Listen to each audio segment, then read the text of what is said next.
જો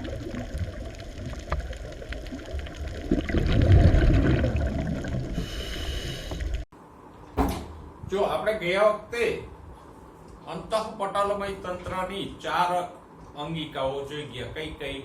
તો કે અંતઃકોષરસ જાળ, ગોલ્ગી કાય, લાઇસોસોમ અને રસધાની. અને આ ચારેયને આપણે અંતઃપટલ તંત્રમાં એટલે સમાવેશિત કરતા હતા કે એ ચારેય એકબીજા સાથે કાર્યની દ્રષ્ટિએ સંકળાયેલી છે. જો આવું કોઈ તંત્ર અલગથી હોતું નથી હો. કોષની અંદર આપણને આકૃતિમાં કે રચનામાં ક્યાંય આવું તંત્ર જોવા ન મળે. પણ આ તો આ ચારેય અંગિકાઓ એકબીજા સાથે કાર્યની દ્રષ્ટિએ સંકળાયેલી છે એટલે આપણે એને એક અંતઃપટલમય તંત્ર એવું નામ આપ્યું. બાકી આ કોષની રચનામાં ક્યાંય આવું અલગ તંત્ર આપણને જોવા ન મળે કે આ અંતઃપટલમય તંત્ર તો કે આ એમ. હવે આજે આગળ વધીએ. આગળ આની 2 મહત્વની અંગિકાઓ આપણે સુકોષ કેન્દ્રી કોષની જોઈ. એક છે કણાભસૂત્ર એટલે કે માઇટોકોન્ડ્રિયા. હવે કણાભસૂત્રને અમુક વિશિષ્ટ અભિરંજકોથી અભિરંજિત કરીને જ જોઈ શકાય. આપણા જે સામાન્ય અભિરંજકો છે ઇયોસિન કે મિથિલિન બ્લુ કે સેફ્રેનિન, એના દ્વારા અભિરંજિત કરીને કણાભસૂત્રને જોઈ ન શકીએ. અમુક વિશિષ્ટ પ્રકારના અભિરંજકો છે એનાથી અભિરંજિત કરીએ તો જ આપણને કણાભસૂત્ર દેખાય. અને એ પણ જો એની ડિટેલ રચના જોવી હોય તો આપણે જાણીએ છીએ શેનો ઉપયોગ કરવો પડે. ઇલેક્ટ્રોન માઇક્રોસ્કોપનો ઉપયોગ કરીને આપણે એની સવિસ્તાર રચના જોઈ શકીએ. ઓકે, તો આ એક વાત થઈ કે એને વિશિષ્ટ અભિરંજકોથી અભિરંજિત કરીને જ કણાભસૂત્રને જોઈ શકાય. પછી બીજી વાત, એની સંખ્યા, કણાભસૂત્રની સંખ્યાની વાત કરીએ તો પ્રત્યેક કોષમાં કણાભસૂત્રની સંખ્યા કેટલી હોય? તો કે એક જુદી જુદી હોય. 1 થી લઈ અને અનેક સુધીની સંખ્યા હોય. પણ એ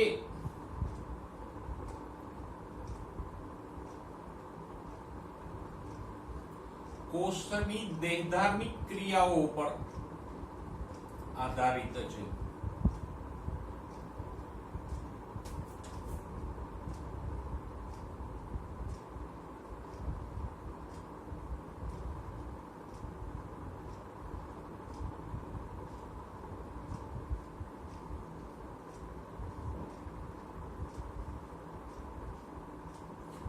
દેહધાર્મિક ક્રિયાશીલતા આધારિત મતલબ જે કોષો વધુ શક્તિનો ઉપયોગ કરે છે એમાં કણાભસૂત્રો વધારે હોય. કારણ કે આપણે જાણીએ છીએ શક્તિ મુક્ત કરવાની ક્રિયામાં કણાભસૂત્ર અગત્યનો ભાગ ભજવે છે. 14મું ચેપ્ટર.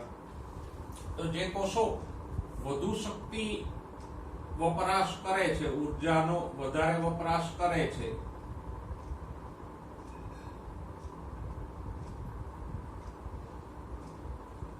એમાં કણાભસૂત્રો વધારે હશે.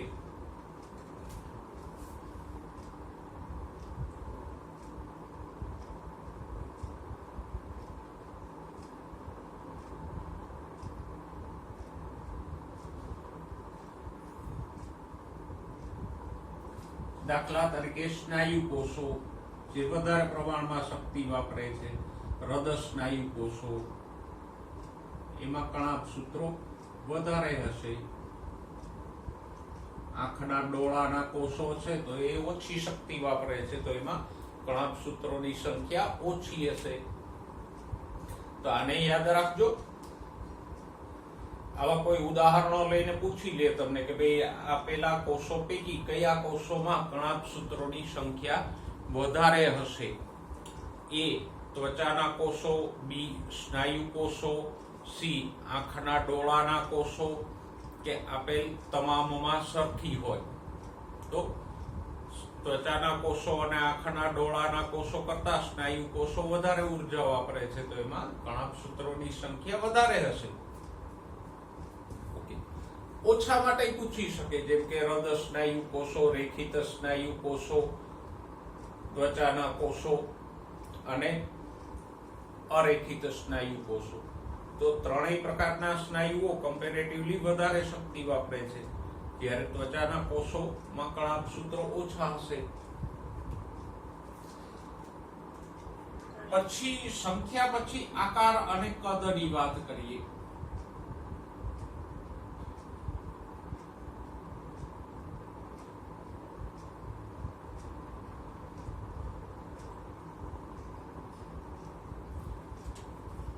તો કણાભસૂત્રો અલગ અલગ આકારના હોઈ શકે.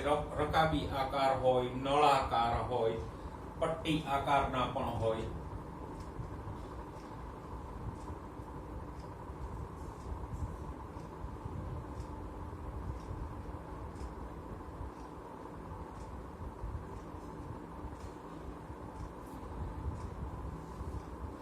એનું કદ કેવડું છે તો કે 0.2 થી 1 માઇક્રોમીટર, મિલીમીટર નહીં.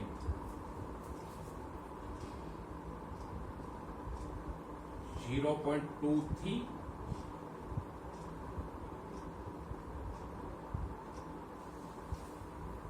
1 માઇક્રોમીટર જેટલી પહોળાઈ કે વ્યાસ હોય.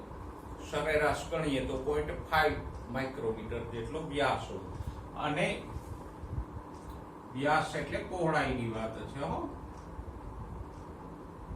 અને 1 થી લઈ અને 4.1 માઇક્રોમીટર જેટલી લંબાઈ હોય.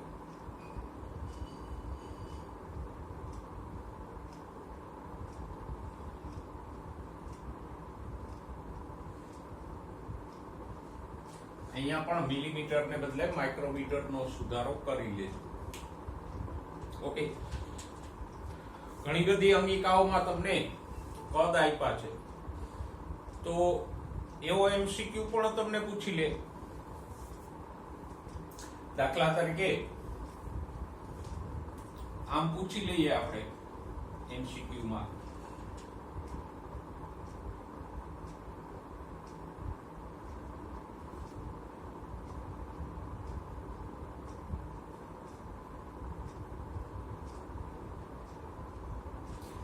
આપેલ અંગિકાઓને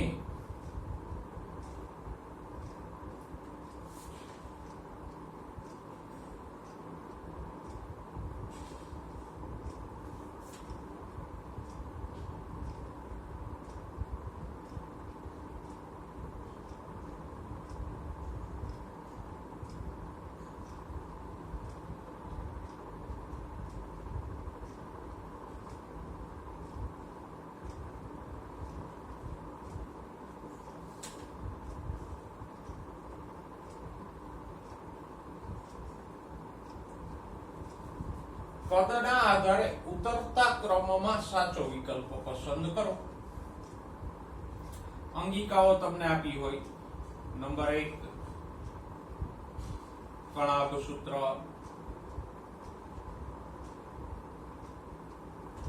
નંબર 2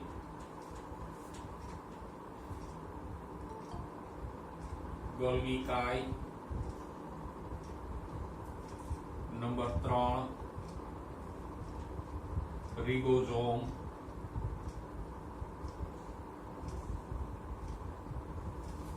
અને નંબર 4 હરિતકણ.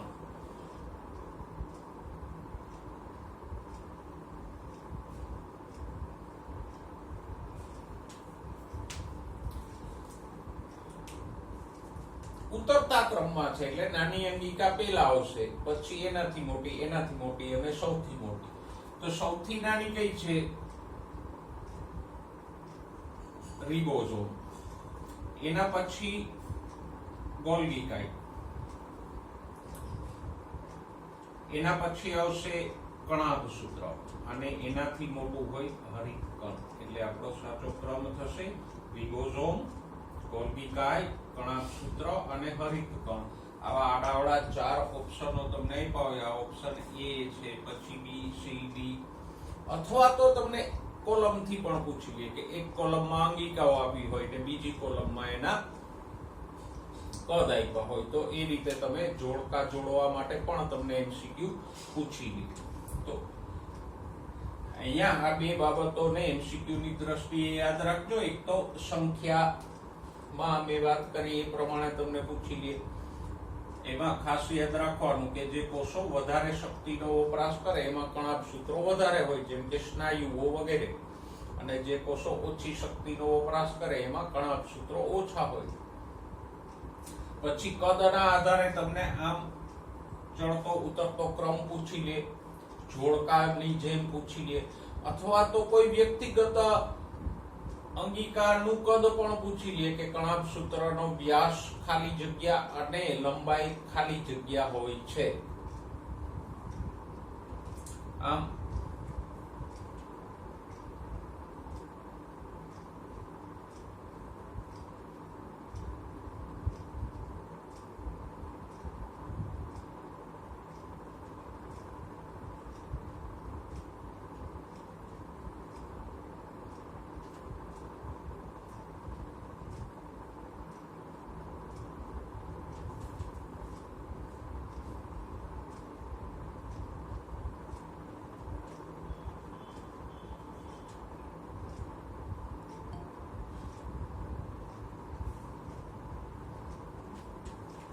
પછી અહીંયા તમને એક હોય x બરાબર આટલા અને y બરાબર આટલા, ઓપ્શન A ઓપ્શન B એ રીતે. તો આમ આ કદના આધારે તમને અલગ અલગ રીતે એમસીક્યુ પૂછી શકાય.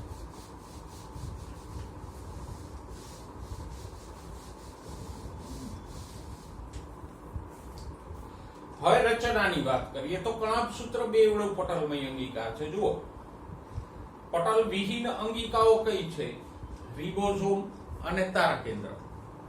પછી એકવડા પટલવાળી કઈ છે? તો કે લાઇસોઝોમ અને પેરોક્સિઝોમ એકવડા પટલવાળી છે. અને આ ચાર સિવાયની બધી બેવડા પટલવાળી છે.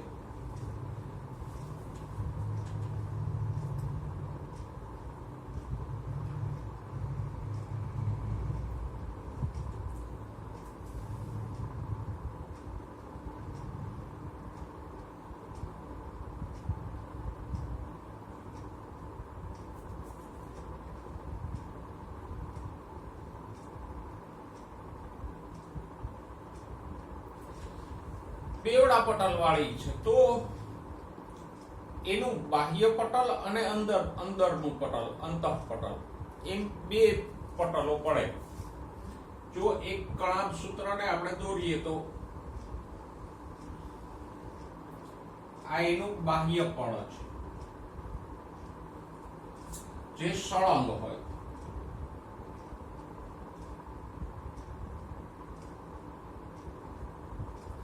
સળંગ અને સીધું છે, એમાં કોઈ ખાંચા ખૂંચીઓ નથી.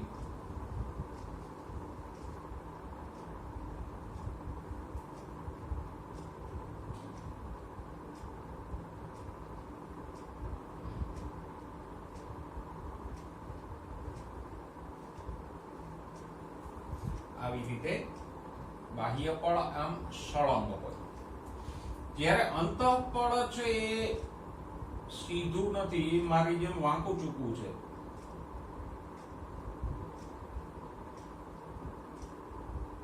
આમ એમાં આવા ગળીમય ભાગો હોય.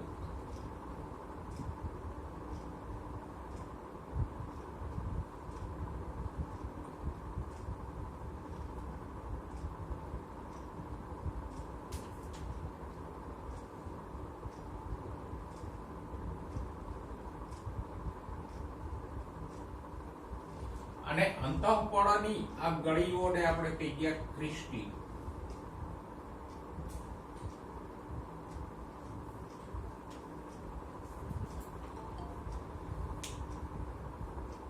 હવે આ અંતઃપળ છે એ ગળીમય છે એને કારણે બે ભાગો પડી જાય. અહીંયા જો આ જે અંતઃપળની અંદરનો ભાગ છે એને કહેશું અંતઃકક્ષ. કક્ષ એટલે અવકાશ, અને આ અંતઃપળની બહાર તરફનો જે અવકાશ છે એને કહેશું બાહ્ય કક્ષ.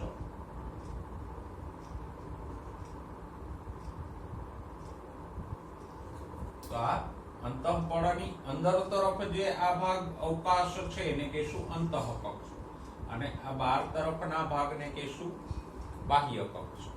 અને આ અંતઃકક્ષની અંદર એક પ્રવાહી ભરેલું હોય એને કહીએ આપણે મેટ્રિક્સ અથવા કણાભ સૂત્ર આધારક.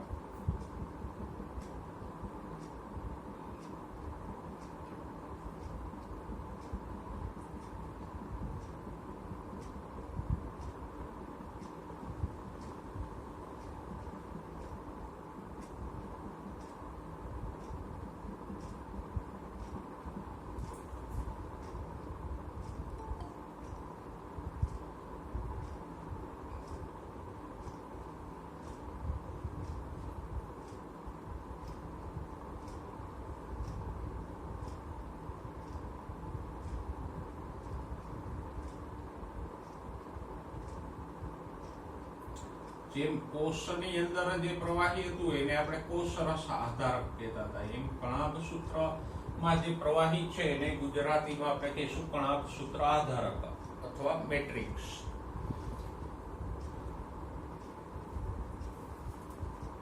તો આમ કણાભ સૂત્ર બેવડા પટલમય અંગિકા છે, એનું બાહ્ય પળ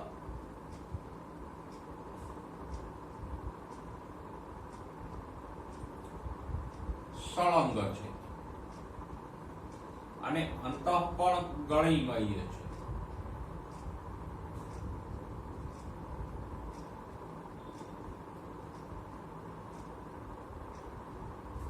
અને એ ગળીઓને શું કહીએ આપણે?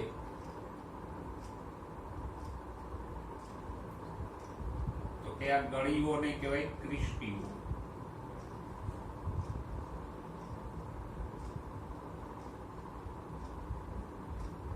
અંતઃપળની અંદર તરફનો વિસ્તાર છે એને અંતઃકક્ષ કીધો, બહાર તરફના વિસ્તારને બાહ્ય કક્ષ કીધો. અને કણાભ સૂત્રની અંદર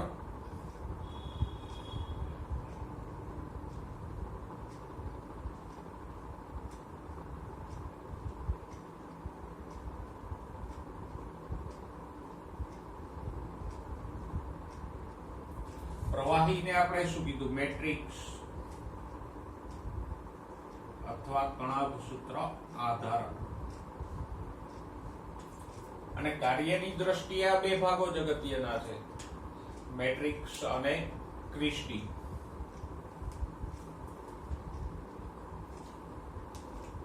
ઓકે, હવે કાર્યની જરા વાત કરી લઈએ તો કે બે કાર્યો થાય ક્રિસ્ટીના પટલમાં. પહેલા આપણે મેટ્રિક્સની વાત કરીએ, જેમ ભણ્યા છીએ 14મા ચેપ્ટરમાં એમ જ.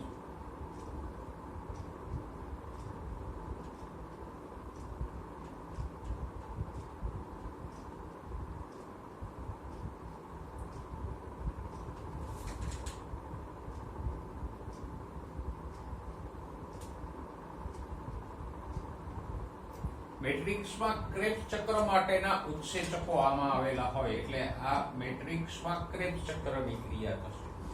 જ્યારે ક્રિસ્ટીના પટલમાં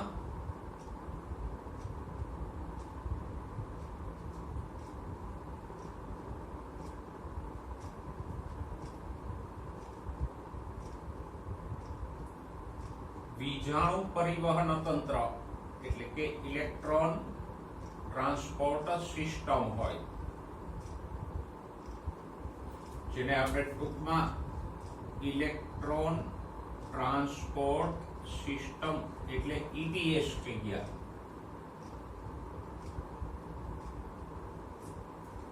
અને આ ETS કઈ ક્રિયા કરે? જે ઓક્સિડેટિવ ફોસ્ફોરાઇલેશનની ક્રિયા કરે.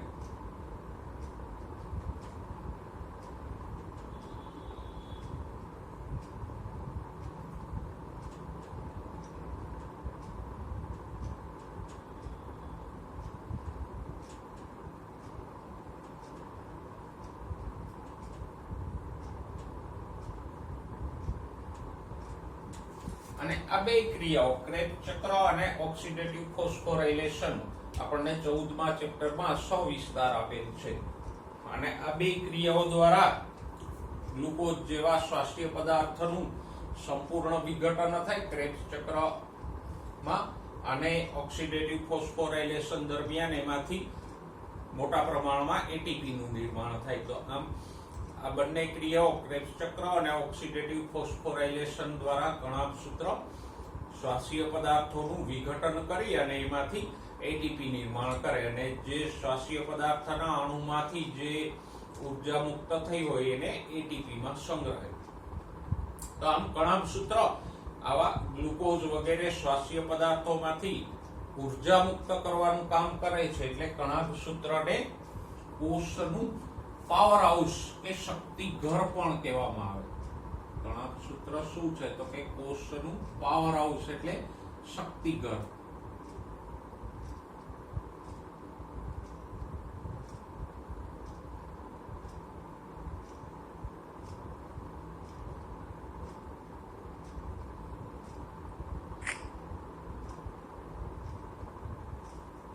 કારણ કે ક્ષારક શ્વસનની ક્રિયામાં ભાગ લઈ અને એને મોટા પ્રમાણમાં ઉર્જા મુક્ત કરે.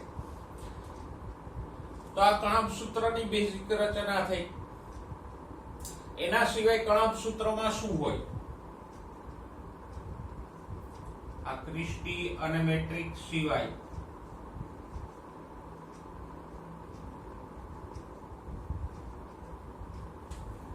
તો કે વલયાકાર ડીએનએ પણ હોય.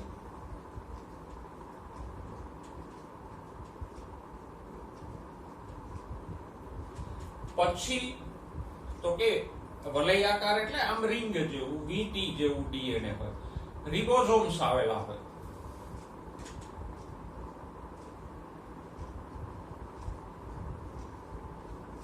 પણ ખાસ રિબોઝોમ્સ અહીંયા કયા હશે? 70 સ્વેડબર્ગ ના હશે. સામાન્ય રીતે સુકોષ કેન્દ્રિત કોષના કોષરસની અંદર કે ઈઆર ઉપર અંતઃકોષરસ ઝાડ ઉપર 80 સ્વેડબર્ગ ના રિબોઝોમ્સ હોય. પણ જે રિબોઝોમ્સ કણાભસૂત્ર કે હરિતકણમાં હોય એ 70 સ્વેડબર્ગ ના હોય.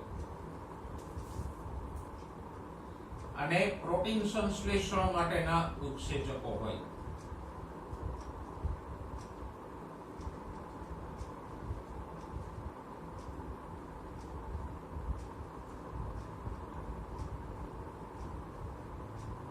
કારણ કે અહીંયા ડીએનએ અને રિબોઝોમ્સ છે તો રિબોઝોમ્સ પ્રોટીન સંશ્લેષણ કરવાના, તો એના માટેના બીજા ઘટકો કે ઉત્સેચકો પણ જરૂરી છે, તો એ આવેલા હોય.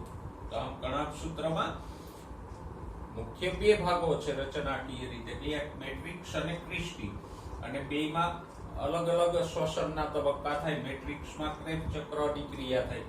ક્રિસ્ટીના પટલમાં જે ઈટીએસ હોય એના દ્વારા ઓક્સિડેટિવ ફોસ્ફોરાયલેશનની ક્રિયા થાય. પણ એ સિવાય કણાભસૂત્રમાં વલયાકાર ડીએનએ હોય, 70 સ્વેડબર્ગના રિબોઝોમ્સ હોય, 80 સ્વેડબર્ગ નહીં, અને પ્રોટીન સંશ્લેષણ માટેના ઉત્સેચકો હોય.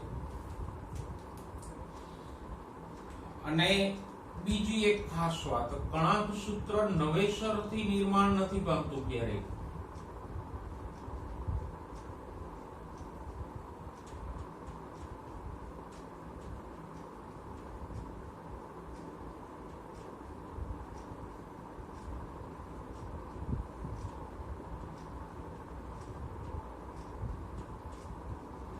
પણ દ્વિભાજનથી ઉત્પન્ન થાય. એટલે કે એક કણાભસૂત્ર હોય એનું વિભાજન થઈને નવું કણાભસૂત્ર ઉત્પન્ન થાય. કોષની જેમ જ, જેમ કેમ કોષ ક્યારેય નવેસરથી નવો કોષ નિર્માણ નથી પામતો, પણ એક કોષ હોય એનું વિભાજન થઈ અને બે નવા કોષો બને, એમ કણાભસૂત્ર અને હરિતકણ આ બે અંગિકાઓ એવી છે કે જે દ્વિભાજન થઈ અને એકમાંથી બે થાય. અને એટલે જ કોષ વિભાજન થશે ત્યારે બધી અંગિકાઓ નષ્ટ થઈ જશે. અંતઃકોષરસ જાળ, ગોલ્ગી કાય, લાઇસોસોમ્સ બધી નાશ થઈ જશે. ફક્ત હરિતકણ અને કણાભસૂત્ર જળવાઈ રહેશે ને એ દ્વિભાજન પામશે. પછી બે નવા કોષોમાં કણાભસૂત્ર અને હરિતકણો હોય તો એ જશે. એટલે ખાસ આ યાદ રાખજો, આ બે અંગિકાઓ કઈ હરિતકણ અને કણાભસૂત્ર નવી ઉત્પન્ન થતી નથી, પણ દ્વિભાજનથી ઉત્પન્ન થાય. અને એટલે જ કોષ વિભાજન થાય ત્યારે આ બંને અંગિકાઓ નષ્ટ નથી થતી, બાકીની અંગિકાઓ નષ્ટ થઈ જશે અને નવા કોષમાં નવેસરથી ઉત્પન્ન થશે. ત્યારે આ બે અંગિકાઓ જળવાઈ રહી અને કોષની સાથે સાથે એ પણ વિભાજન પામી અને બંને કોષમાં જાય. તો આ લક્ષણ એનું કોષને મળતું છે. જેમ કોષ નવો ઉત્પન્ન નથી થતો પણ દ્વિભાજનથી ઉત્પન્ન થાય છે, એમ કણાભસૂત્ર અને હરિતકણ પણ કોષની જેમ જ દ્વિભાજનથી ઉત્પન્ન થાય, ક્યારેય નવા ઉત્પન્ન ન થાય નવેસરથી. ઓકે, તો આપણે કણાભસૂત્રની આખી ચર્ચા કરી.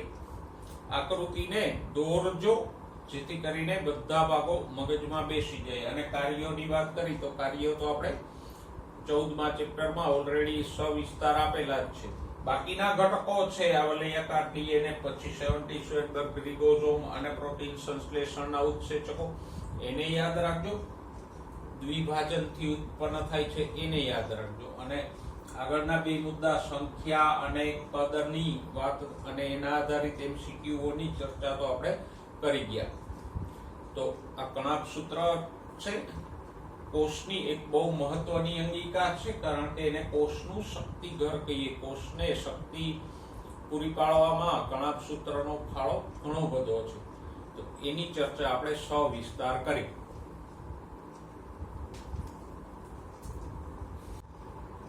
ઓકે, હવે આગળની અંગિકા જોઈએ, એ છે રંજક કણો, પ્લાસ્ટિડ્સ. જો રંજક કણો એટલે હરિત કણો નહીં હો.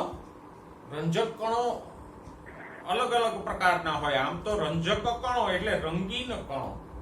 રંજક કણોનો સામાન્ય અર્થ શું થાય? રંગીન કણો. તો એમાં હરિત કણ આવી જશે, પણ રંજક કણ એટલે હરિત કણ નહીં. એ આપણે હમણાં પ્રકારો પાડીએ એટલે ખબર પડે. પણ પેલા રંજક કણો છે એ ક્યાં જોવા મળે? તો કે આમ તો સામાન્ય રીતે વનસ્પતિ કોષોમાં જોવા મળે, પછી યુગ્લિનોઇડ્સ, બીજા ચેપ્ટરમાં આપણે ભણ્યા પ્રજીવો, યુગ્લિનોઇડ્સ પ્રકારના, એમાં જોવા મળે.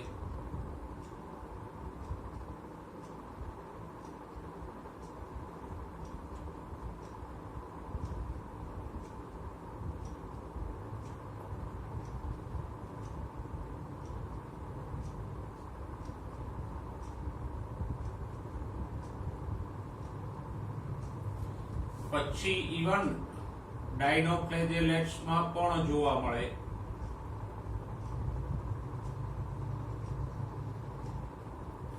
યુગ્લિનોઇડ્સ, ડાયનોફ્લેજેલેટ્સ એ બધા સૃષ્ટિ પ્રોટિસ્ટાના ભાગો છે ને,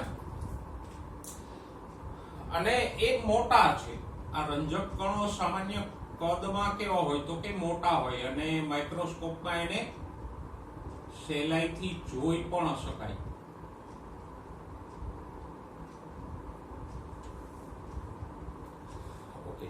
હવે રંજક કણોને આપણે 3 પ્રકારોમાં વર્ગીકૃત કરી શકીએ.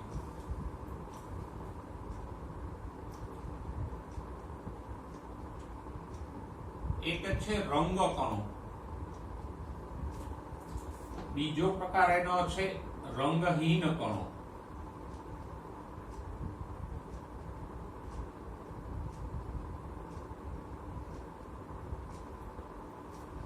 અને ત્રીજો પ્રકાર એનો છે સૌથી અગત્યનો હરિત કણો.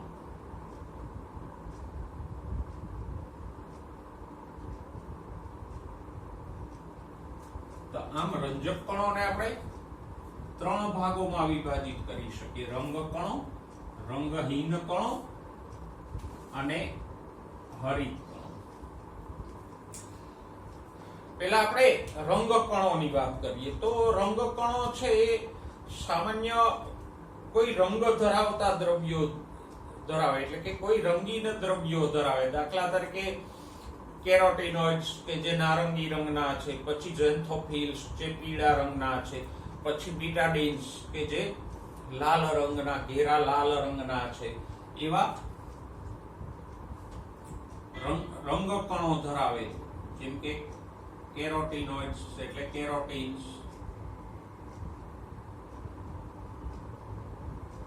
કેરોટીનોઇડ્સ છે ચરબી દ્રાવ્ય છે.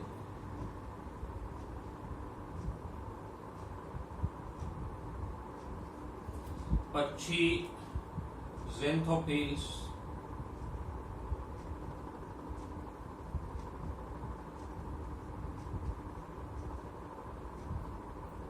એ પીળા રંગના છે.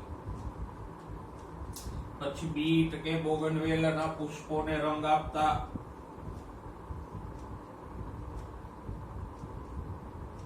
બીટાનિન્સ કે બીટાડિન્સ, જે ઘેરા લાલ રંગના છે. તો કોષની અંદર આવા કણો હોય અને એ કણોમાં આવા અલગ અલગ રંગીન દ્રવ્યો હોય, એટલે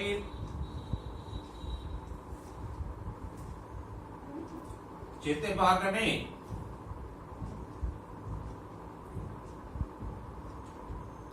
ચોક્કસ રંગ આપે.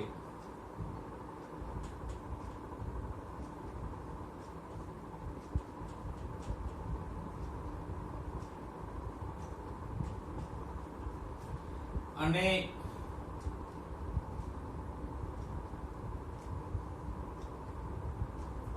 એનું કાર્ય જે છે પુષ્પ, ફળ વગેરેને રંગ આપે.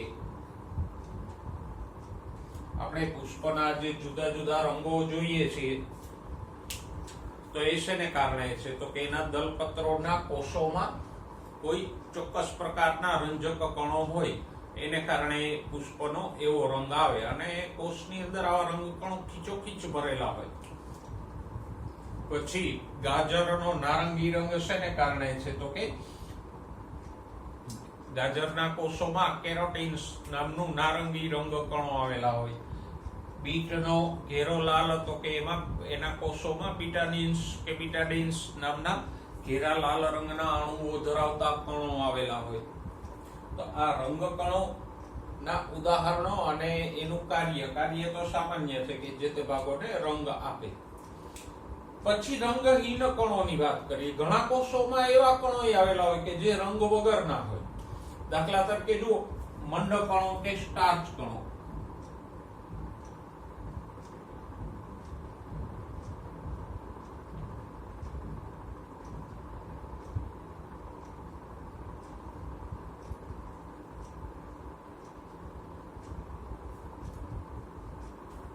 એ સ્ટાર્ચનો સંગ્રહ કરે.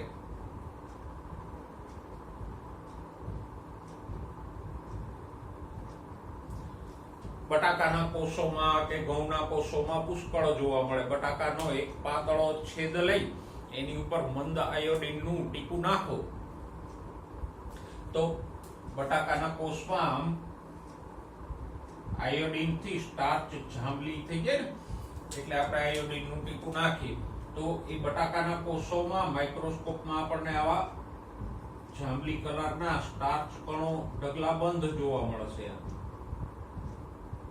કારણ કે બટાકાના કોષો છે એ ખોરાક એટલે કે સ્ટાર્ચનો સંગ્રહ કરે. અને એ સ્ટાર્ચ સંગ્રહ કયા સ્વરૂપે થાય? તો કે આવા કણો સ્વરૂપે થાય. આમ આવા સ્ટાર્ચ કણો જોવા મળશે. આમ એ રંગ વિહીન હોય, પણ આયોડીન નાખીએ એટલે જાંબલી થઈ જાય. તો પાછા સ્કૂલમાં આવો ત્યારે ક્યારેક બટાકું લઈને જોજો આયોડીનનું ટીપું નાખીને. પછી ઘણા બધા કણો તેલ કણો છે.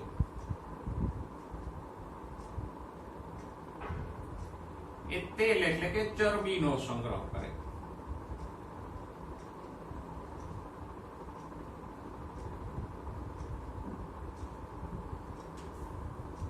ઉદાહરણ તરીકે મગફળી કે એરંડીનું બીજ લ્યો અને એનો એકદમ પાતળો છેદ લ્યો, પછી એની ઉપર મંદ આયોડીન નાખો તો એમાં તેલ કણો પીળાશ પડતા દેખાશે. પછી સવિતાયા કણો.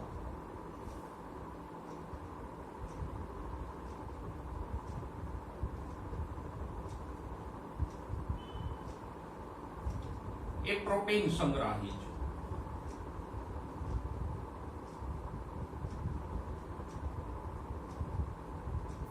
અને ક્યાં હોય? તો કે એક દાળીના બીજમાં. ઉદાહરણ તરીકે મકાઈના બીજની રચના આપણે ભણ્યા તો એમાં આ જે આવરણ હોય જેને આપણે તુષ કહીએ, ફરતેનું આવરણ, અને તુષની તરત જ નીચેના ભાગે આવા એક લાંબા કોષોનું સ્તર હોય, તો એ પ્રોટીન અને ચરબીનો સંગ્રહ કરે, અને આપણે સમિતાયા સ્તર કહેતા હતા. તો એમાં આવા સમિતાયા કણો જોવા મળશે. તો રંગહીન કણોના 3 ઉદાહરણ આપ્યા છે. સ્ટાર્ચનો સંગ્રહ કરે એ મંડ કણો, ચરબીનો સંગ્રહ કરે એ તેલ કણો, અને પ્રોટીનનો સંગ્રહ કરે એ સમિતાયા કણો. ઉદાહરણથી પૂછે કે બટાકાના કોષોમાં શું જોવા મળશે, તો બટાકું હોય, શક્કરિયા હોય, તો એ બધા સ્ટાર્ચનો સંગ્રહ કરે. બટાકું, શક્કરિયા, અનાજ એ બધા સ્ટાર્ચ સંગ્રાહી છે, તો એમાં આવા સ્ટાર્ચ કણો જોવા મળશે. પછી જે કોઈ તેલીબિયા છે, દાખલા તરીકે મગફળી, એરંડી વગેરે, તો એમાં એના કોષોમાં તેલ કણો જોવા મળશે. અને સમિતાયા કણો ક્યાં હોય, તો કે મકાઈના બીજમાં આ જે સ્તર છે તુષની નીચેનું, એમાં સમિતાયા કણો હોય. તો આટલા ઉદાહરણો યાદ રાખજો. બેક્ટેરિયામાં પણ આવા કણો હતા, એને આપણે કણિકા કહેતા હતા. પેલી સિયાનોફાઇસિયન કણિકા અને ફોસ્ફેટ કણિકા અને ગ્લાયકોજન કણિકાઓ ને એવી કણિકાઓ આદિકોષ કેન્દ્રી કોષોમાં પણ જોવા મળે, જ્યારે અહીંયા એક કણ સ્વરૂપે જોવા મળે, જે થોડાક મોટા હોય અને બીજ રીતે ગોઠવાયેલા હોય. તો આ 2 પ્રકારના રંજક કણો આપણે ગણ્યા, રંગ કણો અને રંગહીન કણો. રંગ કણો પુષ્પના કે ફળના કોઈ ભાગોને રંગ આપે. રંગહીન કણો જે તે પદાર્થનો, સ્ટાર્ચ, ચરબી કે પ્રોટીન જેવા પદાર્થોનો સંગ્રહ કરે. પણ આમાં સૌથી અગત્યના હોય આપણા માટે તો આ હરિત કણો, કે જે સૌથી મહત્વના છે. કારણ તમે જાણો છો કે હરિત કણો છે એ પ્રકાશ સંશ્લેષણની ક્રિયા કરીને ખોરાક ઉત્પન્ન કરશે, અને માટે જ 3 પ્રકારના કણોમાંથી હરિત કણ આપણા માટે સૌથી અગત્યનું છે ને એની ચર્ચા આપણે સવિસ્તાર કરીએ.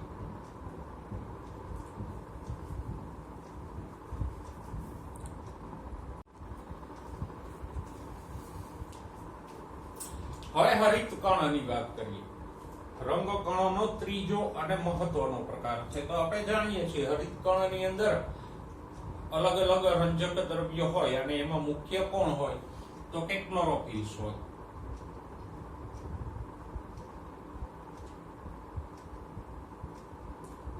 ક્લોરોફિલ A, ક્લોરોફિલ B વગેરે હોય, અને આ ક્લોરોફિલ્સ છે એ લીલા રંગના છે, માટે હરિત કણો પણ હરિત એટલે લીલા દેખાય, હરિત એટલે લીલા. તો એ ક્લોરોફિલ્સ નું વધુ પ્રમાણ છે એટલે લીલા રંગના દેખાય. એ ઉપરાંત એમાં કેરોટીન્સ,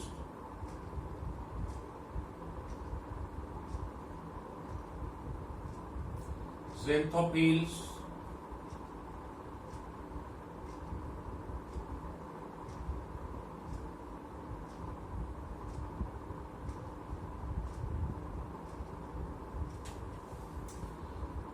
જો તમારા પુસ્તકમાં કેરોટીનોઇડ્સ એવો શબ્દ વાપર્યો છે, તો કેરોટીનોઇડ્સ ના 2 પેટા પ્રકારો કયા પડે, કેરોટીન્સ અને ઝેન્થોફિલ્સ. આ બેને બદલે કેરોટીન્સ એવો એક જ શબ્દ વાપરી શકાય, કારણ કે આ બંને કેરોટીનોઇડ્સ ના જ પેટા પ્રકારો છે. તો આવા ક્લોરોફિલ A, ક્લોરોફિલ B, કેરોટીન્સ, ઝેન્થોફિલ્સ જેવા રંજક કણો હોય. પણ એમાં સૌથી વધારે શું હોય, ક્લોરોફિલ્સ હોય, એટલે એ લીલા રંગના દેખાય. સ્થાન ક્યાં હોય, તો કે ઉચ્ચ કક્ષાની વનસ્પતિના લીલા ભાગના કોષોમાં હોય, સામાન્ય રીતે પર્ણના કોષોમાં.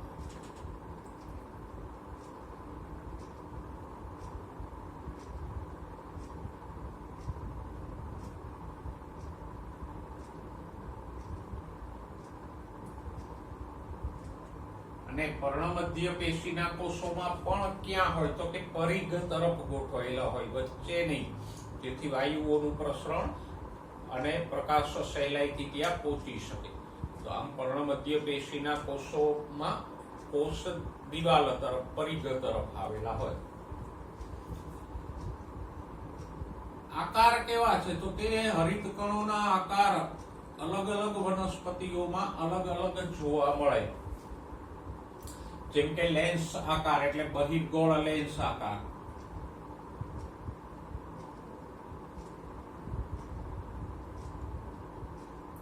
આવો જે લાક્ષણિક આપણે સપુષ્પ વનસ્પતિનો હરિતકણ દોરી ગયા એવો આમ બહિર્ગોળ લેન્સ જેવો. પછી અંડાકાર હોઈ શકે.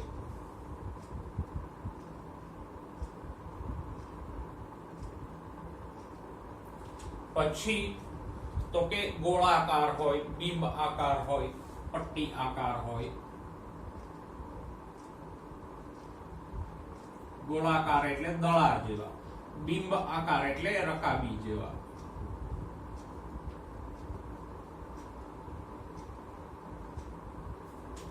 પછી સ્પાયરોગાયરા જેવી લીલમાં એ પટ્ટી આકાર કે કુંતલ આકાર જોવા મળે આમ.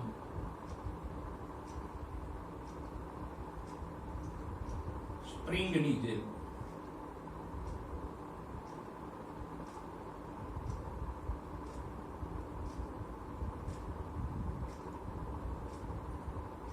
આવી રીતે આમ.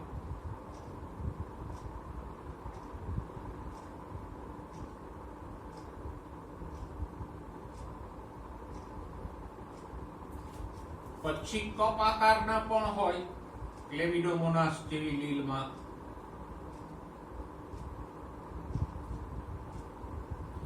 આમ.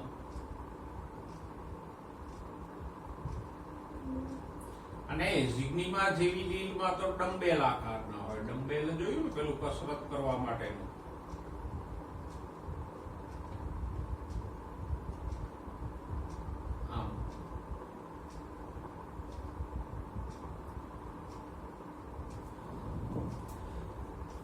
પણ સપુષ્પ વનસ્પતિમાં સામાન્ય આવા લેન્સ આકારના જોવા મળે.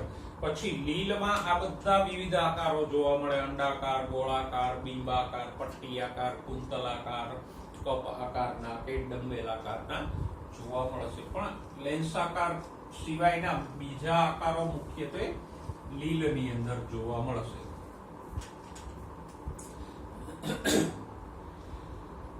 આ આકારોને યાદ રાખજો. એમ પૂછી લે કે આમાંથી હરિતકણનો આકાર કયો નથી.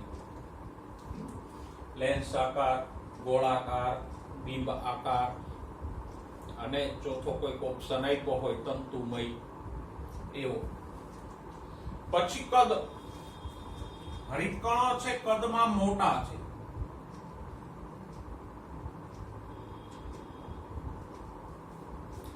કેવડા મોટા છે તો જુઓ એ 5 થી 10 મિલીમીટર માઇક્રોમીટર લાંબા અને 2 થી 4 માઇક્રોમીટર પહોળા.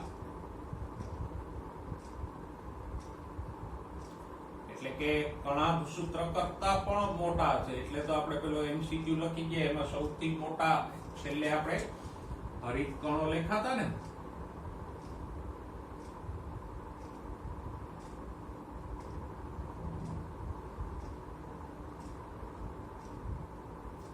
અને આ કદ તો છે એ સામાન્ય સપુષ્પ વનસ્પતિનું છે. લીલમાં આ પટ્ટી આકાર કે હોય કે ક્લેમિડોમોનાસમાં કપ આકાર ના હોય એ તો આના કરતાય મોટા હોય. અને એ સહેલાઈથી જોઈ શકાતી અંગિકા છે.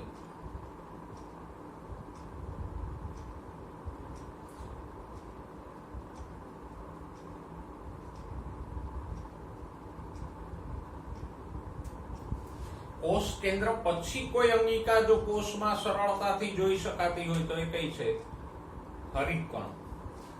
કોષ કેન્દ્ર તો સુકોષ કેન્દ્રી કોષમાં મોટું હોય એટલે એને આપણે સહેલાઈથી જોઈ શકીએ, નો ડાઉટ. પણ એના પછીની કોઈ અંગિકા જે સરળતાથી જોઈ શકાય એવી હોય તો હરિતકણ. કારણ કે એક તો કદમાં મોટું છે અને રંગીન છે.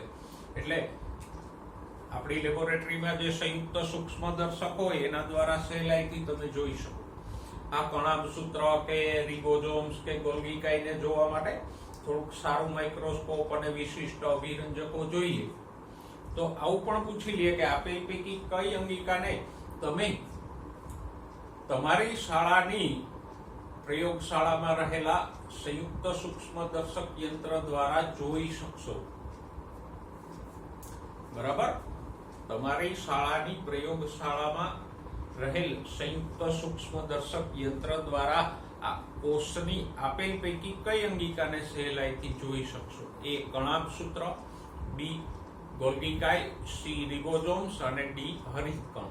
તો કણાભસૂત્ર ભલે કદમાં થોડું મોટું છે પણ એને વિશિષ્ટ અભિરંજકોથી અભિરંજિત કરીને જોઈ શકાય. ગોલ્ગી કાય નાનું છે, એને આપણે સંયુક્ત સૂક્ષ્મદર્શકથી મુશ્કેલીથી જોઈ શકીએ. રિબોઝોમ્સ તો એટલા બધા નાના છે કે એને ઇલેક્ટ્રોન માઇક્રોસ્કોપ સિવાય જોઈ ના શકાય. અને હરિતકણ છે, મોટું પણ છે અને રંગીન પણ છે, એટલે એને તમે સહેલાઈથી જોઈ શકશો. તો આમ કોષ કેન્દ્ર પછી કોઈ સહેલાઈથી જોઈ શકાતી અંગિકા હોય તો એ હરિતકણ છે. પછી સંખ્યાની વાત કરીએ.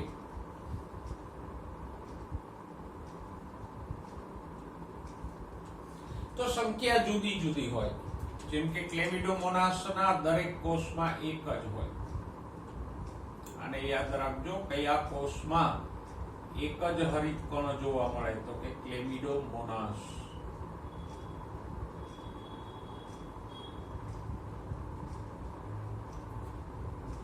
એક જ હોય પણ મોટું અને કપ આકારનું હોય. પછી ઘણી બધી લીલમાં ઘણા બધા જોવા મળે. સામાન્ય સંખ્યા કયો તો એ 20 થી 40 જેટલા હોય. સપુષ્પ વનસ્પતિના પર્ણના કોષોની વાત કરો તો 20 થી લઈ અને 40 જેટલા સરેરાશ હરિતકણો આપણને જોવા મળશે. ઓકે, રચનાની વાત કરો. સૌથી મહત્વનું તો હરિતકણની રચનામાં બે ભાગો હોય. એક હોય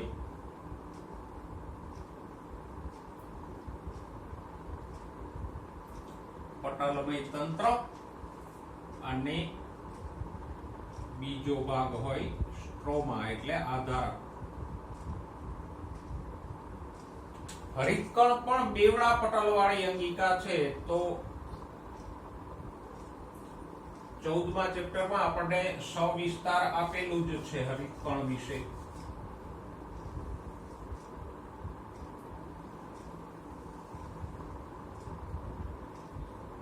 આ એનું બાહ્ય પડ છે. કણાભસૂત્રની જેમ અહીંયા પણ બાહ્ય પડ છે, એ સીધું અને સળંગ છે. અને આ અંતઃપડ છે.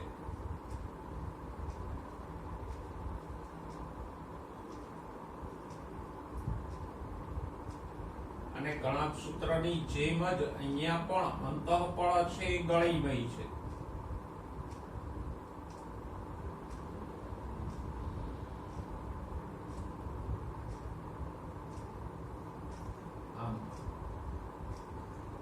અંતઃપડ આમ અંદરની તરફ ગળીઓ બનાવે અને પછી આ ગળીઓમાં જે સિક્કા જેવી થપ્પીઓ બને એને આપણે કહીએ ગ્રેના. એક વચન હોય તો ગ્રેનમ. અને આ ગ્રેનામાં રહેલી દરેક સિક્કા જેવી રચનાને આપણે કહીએ થાઇલેકોઇડ.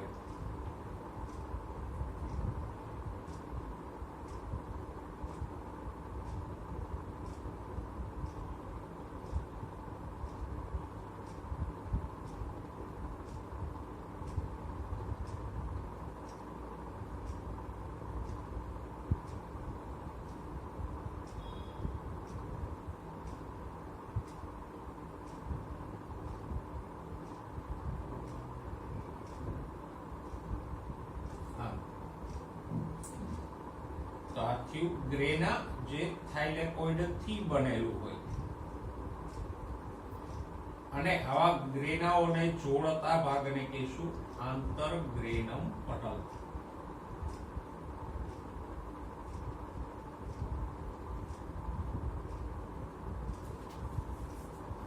અને આ ગ્રેના અને આંતરગ્રેનમ પટલને સંયુક્ત રીતે કહીશું પટલમય તંત્ર. તો પટલમય તંત્રમાં બે ભાગોનો સમાવેશ થાય, ગ્રેના અને આંતરગ્રેનમ પટલોનો.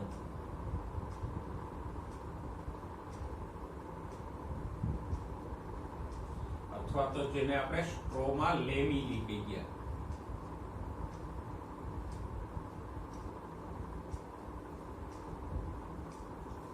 બીજો ભાગ છે હરિતકણનો, એ છે સ્ટ્રોમા.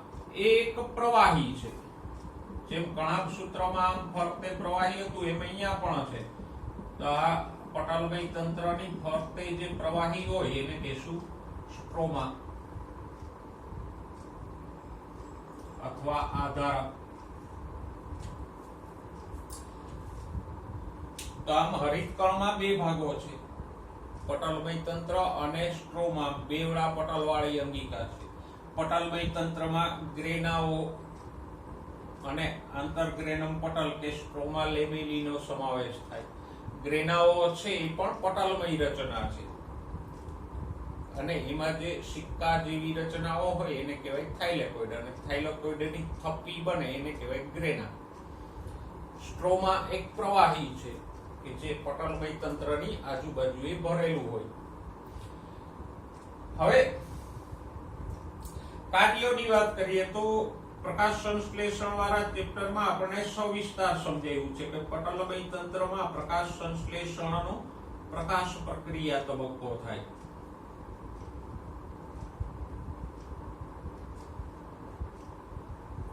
જેમાં પ્રકાશ ઉર્જાથી એટીપી નું અને NADPH2 નું નિર્માણ થાય, ઓક્સિજન મુક્ત થાય.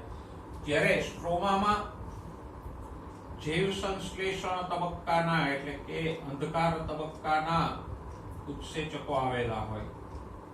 તો ત્યાં પેલા એટીપી અને NADPH2 ના ઉપયોગથી ગ્લુકોઝનું નિર્માણ થાય, CO2 નું રિડક્શન થાય.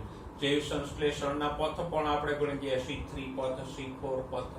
તો બે ભાગો અલગ અલગ રીતે કાર્ય કરે છે અને કાર્ય પણ આપણે જાણીએ છીએ. આના સિવાય હરિતકણમાં શું હોય તો કે આ ઉપરાંત હરિતકણમાં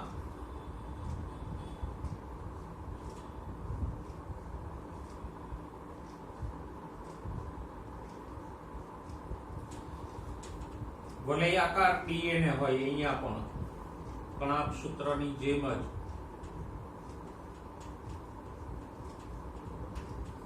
અને 70 સ્વેડબર્ગના રિબોઝોમ્સ હોય. કણાભ સૂત્રની જેમ જ અહીંયા પણ રિબોઝોમ્સ હશે અને એ પણ કેવા 70 સ્વેડબર્ગ રિબોઝોમ્સ હોય.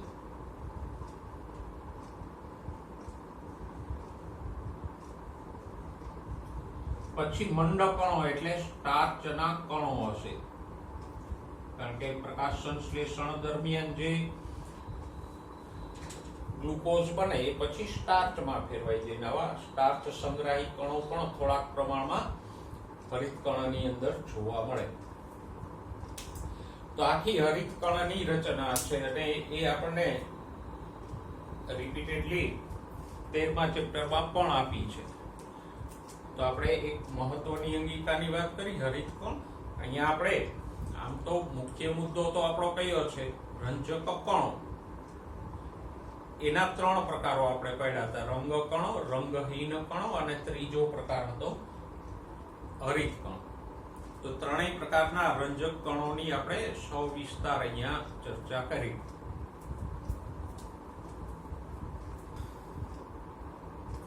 હવે જોઈએ રિબોસોમ.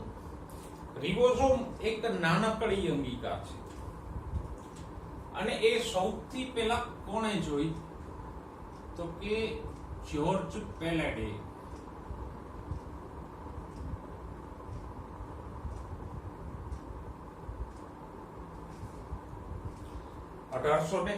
માં ઇલેક્ટ્રોન માઇક્રોસ્કોપ દ્વારા આ જ્યોર્જ પેલેડેએ રિબોઝોમનું અવલોકન કર્યું.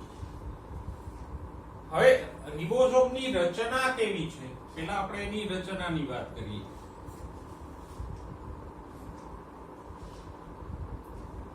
તો સૌથી ખાસ બાબત, પટલ વિહીન અંગિકા છે. એની ફરતે કોઈ પેલું ફોસ્ફોલિપિડનું પટલ હોતું નથી.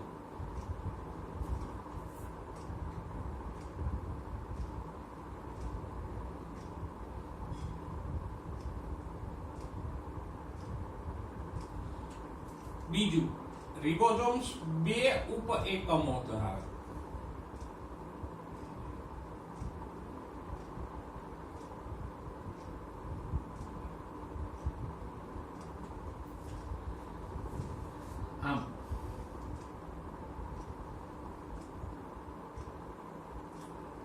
એક થોડોક મોટો હોય અને બીજો ઉપએકમ થોડોક નાનો હોય. આ રીતે બેનું કદ જુદું જુદું છે ને કદ માપવા માટે આપણે અહીંયા શ્વેડબર્ગ યુનિટ લઈએ. S ફોર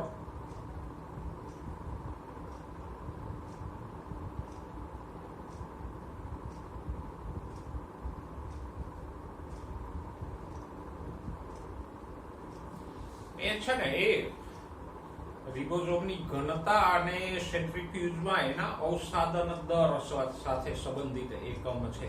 સામાન્ય આપણે લંબાઈનો કે કદનો એકમ લઈએ એવો એકમ નથી. ઓકે, કઈ એવો છે યાદ ન રહીએ તો કઈ નહીં, પણ S ફોર શ્વેડબર્ગ એકમ એટલું યાદ રાખજો. હવે રિબોઝોમ્સ કેવા હોય તો કે અલગ અલગ હોય. સુકોષ કેન્દ્રીય કોષમાં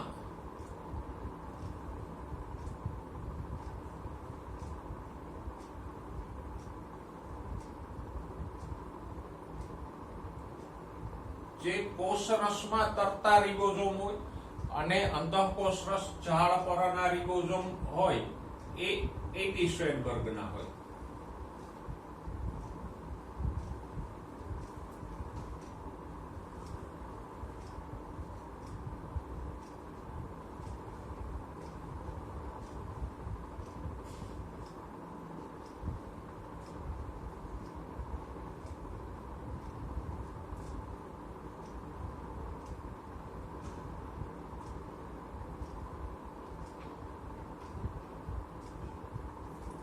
અને 80 શ્વેડબર્ગમાં એનો મોટો ઉપએકમ 60 શ્વેડબર્ગનો હોય અને નાનો એકમ 40 શ્વેડબર્ગનો હોય. પણ બે ભેગા થશે તો ટોટલ એનું કદ થશે 100 નહીં પણ 80 શ્વેડબર્ગ થશે.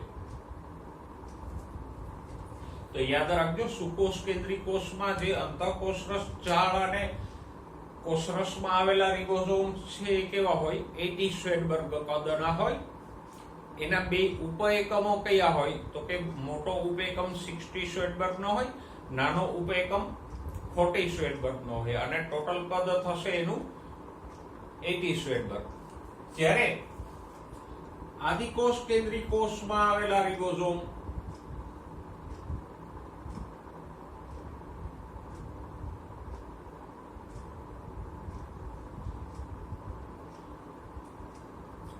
પછી કણાભસૂત્ર અને હરિતકણમાં આવેલા રિબોઝોમ આના કરતા થોડા નાના હોય.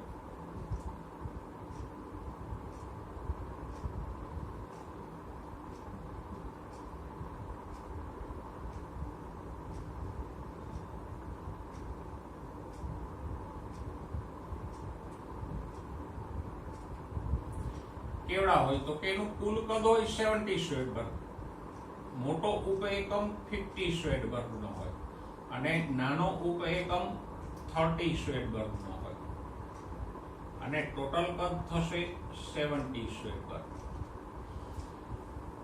તો કયા રિબોઝોમ કેવડા હોય એને યાદ રાખજો. આ તો બે આગળ કીધું હતું કે આદિકોષ કેન્દ્રીય કોષો કણાભસૂત્ર હરિતકણમાં 70 શ્વેડબર્ગના હોય, પણ એના બંનેના ઉપએકમો પણ યાદ રાખજો કે 70 શ્વેડબર્ગ નો રિબોઝોમ છે તો એનો ઉપએકમો કેવડા હોય તો કે 50 શ્વેડબર્ગ અને 30 શ્વેડબર્ગના હોય. 80 શ્વેડબર્ગના રિબોઝોમ્સ છે તો એના ઉપએકમો કેવડા હોય? 60 અને 40 ના હોય. તો આ ઉપએકમોને પણ ખાસ યાદ રાખજો. ઓકે, આ થઈ રચના. પછી રિબોઝોમમાં હોય શું તો કે આરએનએ હોય, રિબોઝ ન્યુક્લિક એસિડ, અને એમાં પણ પર્ટિક્યુલર કહીએ તો આરઆરએનએ હોય. આરઆરએનએ અને પ્રોટીન હોય. રિબોઝોમની રચનામાં વિશેષ કઈ ન હોય પણ આરઆરએનએ હોય અને પ્રોટીન આવેલું હોય. અને આ આરઆરએનએ અને પ્રોટીન ભેગા મળીને શું કરે તો કે રિબોઝોમ એમઆરએનએ સાથે સંકળાય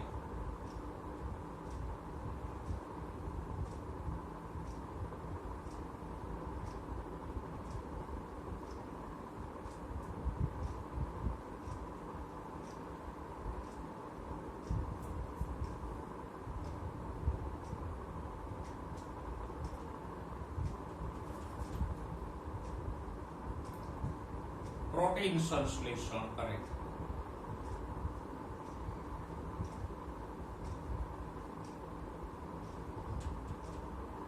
એટલે કે પ્રોટીનનું નિર્માણ કરે અને આ આખી ક્રિયા ધોરણ 12 ના ચેપ્ટર 6 માં પ્રોટીન સંશ્લેષણ આપણે સવિસ્તાર ભણશું. તો આમ રિબોઝોમ એક નાનકડી અંગિકા છે. જરા એને ફરીવાર જોઈ લઈએ. તો કે સૌથી પહેલા કોણે જોઈ? તો કે જ્યોર્જ પેલેડીએ 1853 માં એને જોઈ. રચના કેવી છે? તો કે પટલ વિહીન અંગિકા છે. એમાં 2 ઉપએકમો હોય. સુકોષ કેન્દ્રી કોષમાં અંતઃકોષરસ જાળ અને કોષરસમાં આવેલા રિબોઝોમ 80 શ્વેડબર્ગના હોય. એનો મોટો ઉપએકમ 60 શ્વેડબર્ગનો, નાનો ઉપએકમ 40 શ્વેડબર્ગનો. જ્યારે આદિકોષ કેન્દ્રી કોષો કણાભસૂત્ર અને હરિતકણમાં આવેલા રિબોઝોમ 70 શ્વેડબર્ગના હોય. એનો મોટો ઉપએકમ 50 શ્વેડબર્ગનો અને નાનો 30 શ્વેડબર્ગનો હોય. રિબોઝોમમાં આવેલું શું હોય? તો કે રિબોઝોમમાં આરઆરએનએ અને પ્રોટીન હોય. કાર્ય શું કરે? તો કે એમઆરએનએ સાથે સંકળાય અને પ્રોટીન સંશ્લેષણ કરે. એટલે જેને પ્રોટીનની ફેક્ટરી પણ કહેવાય, કારણ કે કોષની અંદર પ્રોટીન બનાવવાનું કામ આ રિબોઝોમ કરે. હા, ભલે આરઆરએનએ ઉપરથી કરે પણ પ્રોટીન બનાવવાનું કામ રિબોઝોમ કરશે. તો આમ રિબોઝોમ પટલ વિહીન અંગિકા છે. આદિકોષ કેન્દ્રીય અને સુકોષ કેન્દ્રીય એમ બંને પ્રકારના કોષોમાં આવેલી હોય. તો આપણે રિબોઝોમની વાત કરી, નાનકડી છે પણ એમાં આ જે કદ વગેરે છે એને બરાબર યાદ રાખજો અને આ આકૃતિને તમારી નોટમાં નોંધી પણ લેજો, જેથી કરીને કદ સહેલાઈથી તમને યાદ રહી જાય.